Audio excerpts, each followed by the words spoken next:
सवेरे सवेरे श्वेता रसोई में आटा लगा रही थी तो दूसरी तरफ उसकी सास हॉल में बैठी सब्जियां काट रही थी। कट गई सब्जी, अब बहू को सब्जी देकर नहाने चली जाती हूँ, फिर इन्हें उठा दूंगी। मेनका कटे हुए आलू को लेकर अपनी बहू के पास रसोई में जाती है। अच्छे से बनाना बहू सब्जी, जरा मसालेदार बना देना। आजकल तेरे पापा जी को तेरे हाथ का खाना कुछ समझ में नहीं आ रहा। मेरी तरफ से जितना होता है मैं कर तो रही हूँ मम्मी जी। अब पापा जी को पसंद नहीं आ रहा तो मैं क्या करूँ? कढ़ाई में बैठ जाऊं क्या? चम्मच भरकर डाल दूंगी मसाला। हाँ हाँ डाल दे, घर में अच्छा पौष्टिक खाना मिल जाता है तो इन्हें हजम नहीं होता। हर शाम को बाहर पानी पूरी और चाट खाएंगे तो घर का खाना कैसे भाएगा? तो डाल देना मिर्ची। अब इन्हें वही है तो हम क्यों सोचे इनकी। अपनी बहू को कटी हुई सब्जियां देकर मेनका नहाने चली जाती है और इधर श्वेता सब्जी बनाकर तैयार कर लेती है। वाह कितनी अच्छी लग रही है आलू चने की सब्जी। ऊपर सब्जी का रंग तैरता हुआ दिख रहा है। अब पापा जी नहीं कहेंगे कि सादी सब्जी बना दी मैंने। जैसे ही सभी नहा धोकर खाने के टेबल पर आते हैं श्वेता उन्हें नाश्ता परोस देती है। आज तो सब्जी से अलग ही खुशबू आ रही है बहू, बहुत अच्छी सब्जी बनाई है तूने। वो तो खाने पर पता चलेगा ना मम्मी। और विनोद जैसे ही उस सब्जी को खाता है हमेशा की तरह एक ही रिएक्शन देता है। घूम फिर कर वही खाना, वही आलू, वही भिंडी। 2 दिन से तो मैं पत्ता गोभी की सब्जी बना रही थी पापा जी, जो आपको पसंद नहीं आ रही थी, तो आज आलू चने की सब्जी बना ली। सिर्फ आलू की सब्जी बनाती हूँ तो आप कहते हैं तरी ज्यादा हो गई। अब सेमी ग्रेवी करने के लिए मैंने उसमें टमाटर और चने डाल दिए। वो ठेले वाला मोहन कचौड़ियों के साथ यही वाली सब्जी तो देता है। मतलब जो मुंह में आया बोल देना है ना श्वेता। उस मोहन की सब्जी का कंपेयर तुम अपनी सब्जी से करो ही मत। कहाँ उसकी सब्जी और कहाँ ये तुम्हारी सब्जी। बस लग रहा है जबरदस्ती मसाला डाला गया है। मोहन की सब्जी तो एक बार जबान को लगे तो बीमार के मुंह का टेस्ट भी बदल जाए। इसमें बहू की गलती नहीं है सुमित, जरूर इसकी सास ने कहा होगा कि ऊपर तेल और मिर्च का छौंक लगा दे, है ना मेनका जी? 36 साल ऐसे ही नहीं गुजार दिए मैंने तेरी माँ के साथ। खाने के प्लेट को पीछे करके विनोद कहता है, मैं दुकान के बाहर इडली खा लूंगा। मैं भी ऑफिस कैंटीन में ही खा लूंगा मम्मी। दूध तो दूध, अब छाछ भी बोलने लगी। अपने बाप की कॉपी करने की कोशिश मत कर सुमित। तेरे बाप की माँ यहाँ नहीं है पर तेरी माँ यही है। शांति से खा जो बना है। बड़ा आया ऑफिस के कैंटीन में खाने वाला। इसी तरह दिन बीत रहे थे। मेनका और श्वेता मिलकर कितनी भी कोशिश कर लें, लेकिन घर के मर्दों को उनके हाथ का बना खाना भाता नहीं था। कुछ दिन तो ये सिलसिला ऐसे ही चलता है, पर उसके बाद अचानक वो होता है जो किसी ने नहीं सोचा था। सारी सब्जी मिलाकर मिक्स वेज की सब्जी बना दी है मम्मी जी। अब इसमें तो पापा जी कुछ नहीं कहेंगे। तेरे पापा जी नहीं बोलेंगे तो सुमित पिन लगा देगा, वो भी तो कम नहीं है ना। पता नहीं क्या खाना है इस बाप बेटे को। दिन भर रसोई में खड़े रहने के कारण पगथली में गांठें बन गई है, पर इनकी जीभ की आग है कि शांति नहीं होती। तो फिक्र मत कर, कितना दिमाग लगाएगी। बना दिया ना खाना तूने, जाकर परोस दे। श्वेता सभी को खाना परोसती है, पर आज खाना खाने के बाद सुमित कोई कंप्लेन नहीं करता। बस अब और रोटी नहीं मम्मी। वो क्या है ना, मैं डाइट करना चाह रहा हूँ। खा खाकर वजन बहुत ज्यादा बढ़ गया है मेरा। मेरा भी हो गया। मैं दुकान निकलता हूँ, एक पार्टी आने वाली है। खाना अच्छा बना था बेटा। आज तो ना दादू ने ना पापा ने खाने की कंप्लेंट की मम्मा, पर मुझे ये रंग बिरंगी सब्जियां नहीं खानी। देख रहा है ना, बाहर चाट पकौड़े खाकर कैसे परेशान हो गए दादू और पापा। पेट खराब हो गया होगा दोनों का, कैसे लाइन पर आ गए दोनों। इसका मतलब क्या हुआ? घर का खाना ही बेस्ट होता है। और मेरा चिंटू तो समझदार है ना, वो तो घर का खाना ही खाएगा। दोनों सास बहू की टेंशन खत्म हो जाती है। वो दोनों आज इस खुशी के मौके पर मिलकर शॉपिंग जाने की सोचती हैं। मैं तो नई साड़ी खरीदूंगी बहू। कितने दिनों से वही पुरानी 2 साड़ियां हर जगह पहन कर जाती हूँ। 4 बार तो ये रेखा टोक चुकी है मुझे। मेनका और श्वेता मार्केट में जाती है, जहाँ मेनका को एक साड़ी पसंद आती है। वो साड़ी कितने की थी भैया? अरे वाह मैडम, आपकी पसंद की दाद देनी पड़ेगी। हमारे दुकान का बेस्ट पीस है वो, बस 7,000। बाप रे बाप, इतने में तो घर का आधा राशन आ जाएगा। तभी पीछे से रेखा आती है। जब जेब में पैसे नहीं होते तो दुकान क्यों चढ़ती हो मेनका? भैया इस साड़ी को साइड कर दीजिए, मैं कल आकर ले जाऊंगी। तू लेगी साड़ी? आज तक एक पाव से ऊपर सब्जी तो खरीदी नहीं तेरे पति ने, और तुझे साड़ी दिलाएगा? बड़ी आई। और अगली शाम सच में रेखा उसी साड़ी में मेनका के घर आती है। साड़ी खरीदी और खरीद कर पहन भी ली। और अमित जी पिक्चर जा रहे हैं तो घर की चाबी आपके यहाँ रखने आई थी। आप मूवी जा रही है भाभी जी, कब तक लौटेंगी? आप कहते हैं तो पिक्चर छोड़ देती हूँ देवर जी। मेरा मतलब है 2.5 घंटे की पिक्चर है, 7-8 बजे तक आ जाऊंगी। देख रही है कैसे पड़ोसन से हंस हंस कर बात करते हैं तेरे पापा जी, और मुझे तो काटने दौड़ते हैं। रात को खाना खाने के बाद मेरे पेट में जरा गैस बन रही है तो मैं टहलने जा रहा हूँ। तो चलेगा क्या सुमित? हाँ पापा, चलिए मैं भी चलता हूँ। 1.5-2 रोटी से ज्यादा तो आप दोनों खाते नहीं, पता नहीं गैस कैसे बन जाती है।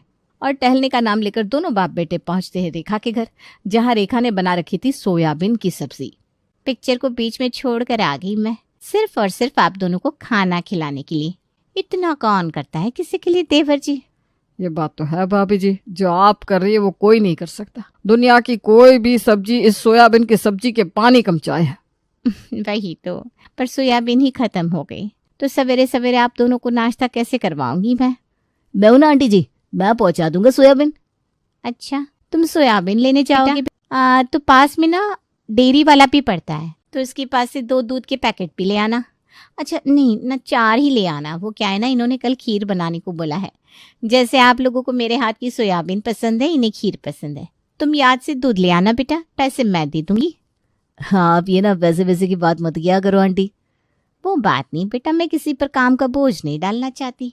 स्वाभिमान बहुत बड़ा है मेरा, मैं खुद चली जाती, पर मैं दूध लेने जाऊंगी, फिर इनके लिए खीर बनाऊंगी, फिर आपके लिए सोयाबीन की सब्जी बनाने का वक्त नहीं मिलेगा ना मुझे। नहीं नहीं आंटी जी, अब बेफिक्र रहिए, मैं सोयाबीन पहुंचा दूंगा और दूध के ना 5 पैकेट ला कर दे दूंगा। अगली सुबह मॉर्निंग वॉक करने के बहाने सुमित अपने घर से निकलता है और सोयाबीन और दूध रेखा के घर पहुंचा देता है नाश्ते के वक्त। आज तेरी बस जल्दी आने वाली थी ना चिंटू, और अभी तक यही है तू? चल मैं तुझे बस स्टॉप तक छोड़ कर आता हूँ। बस तो जल्दी नहीं आने वाली है पापा। अरे तुझे कैसे पता होगा, तेरे ड्राइवर ने मुझे बताया था। अरे पर तुम्हारा नाश्ता सुमित? अरे इस लड़के के स्कूल में टेस्ट चल रहे हैं, अब बच्चे का एग्जाम ज्यादा जरूरी है या मेरा नाश्ता? बताओ श्वेता, नाश्ते का क्या है, पैक कर दो। तू निकल ही जाएगा तो अकेले बैठकर मैं नाश्ता क्या करूंगा? चल मैं भी तेरे साथ चलता हूँ, तू भी ना मुझे दुकान छोड़ देना। और चिंटू की बस जो आधे घंटे बाद आने वाली थी, उस बस का नाम लेकर बाप बेटे रेखा के घर पहुंच जाते हैं। देख बेटा, यहाँ ना तुझे बहुत टेस्टी टेस्टी खाना खिलाने वाले हैं हम, पर इस बारे में दादी और मम्मी से कुछ भी नहीं बोलने का। हाँ, रेखा रसोई से सोयाबीन की सब्जी और पराठे लगाकर एक ही घर के तीनों जनरेशन के मर्दों को परोसती है। 1 नंबर दादी जी, तुसी छा गए, अब तो चिंटू रोज यही खाएगा। ये रोहित से भी पसंद आ गया। आना ही था पापा, आंटी जी के हाथ की सोयाबीन की सब्जी का कंपेयर कोई कर ही नहीं सकता। बिल्कुल आपके घर का एक खून है चिंटू, मान गया मैं। जहां पहले बाप और बेटे रेखा के घर जाकर सोयाबीन की सब्जी खाते थे, वहां अब चिंटू भी जाना था। एक रोज जब सुमित ऑफिस में था, रेखा उसे कॉल लगाती है। हेलो सुमित बेटा, वो मैं क्या कह रही थी कि आंटी मैं आपको थोड़ी देर में कॉल करूं? वो क्या है ना, मेरी मीटिंग शुरू होने वाली है बॉस से साथ में। अच्छा कोई बात नहीं, आज मैं सब्जी नहीं बना पाऊंगी, यही कहने के लिए फोन किया था, तो कर ले काम। क्या आप सब्जी नहीं बना पाएंगे? ऐसा क्यों आंटी जी, कहीं तबीयत तो नहीं बिगड़ गई आपकी? आप कहे तो अभी मैं डॉक्टर को बुला लेता हूँ। अरे नहीं बेटा, शरीर में 100 बीमारियां लेकर भी काम कर रही हूँ मैं। अगर इच्छा छोड़ दूं तो अभी शरीर साथ छोड़ दे, पर अभी अगर मैं बैठ गई तो तेरे और तेरे पापा का क्या होगा? मैं पड़ोसियों को भूखा नहीं छोड़ सकती। वो सोयाबीन खत्म हो गई है ना बेटा, तो कैसे बनेगी?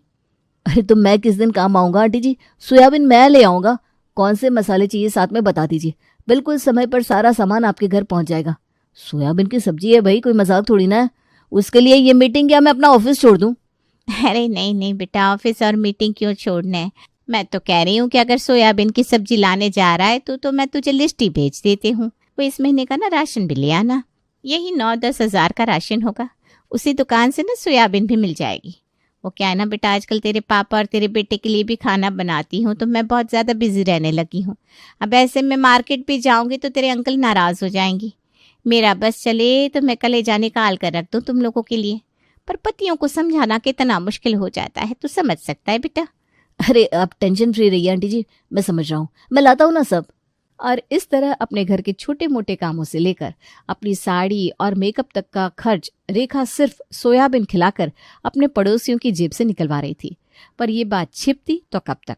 इस महीने ये बजट इतना ऊपर नीचे कैसे हो गया सुमित? 20,000 का खर्चा 35,000 में बदल गया। गर्मी भी नहीं है कि बिजली के बिल के कारण ये बजट गड़बड़ाया हो, ना ही इस महीने कोई बीमार पड़ा था, और इतना तो राशन हमारे घर में आता नहीं, तो कहाँ गए पैसे? मैं ध्यान नहीं देती हूँ तो तुम कब्र से निकालते हो क्या? अरे उधर के एक्स्ट्रा खर्च तो मैं दे रहा हूँ, तो तू किसे पैसे दे कर आ रहा है? क्या कहा आपने? कौन किसे पैसे किधर देकर आ रहा है? ये क्या करने लगे आप दोनों?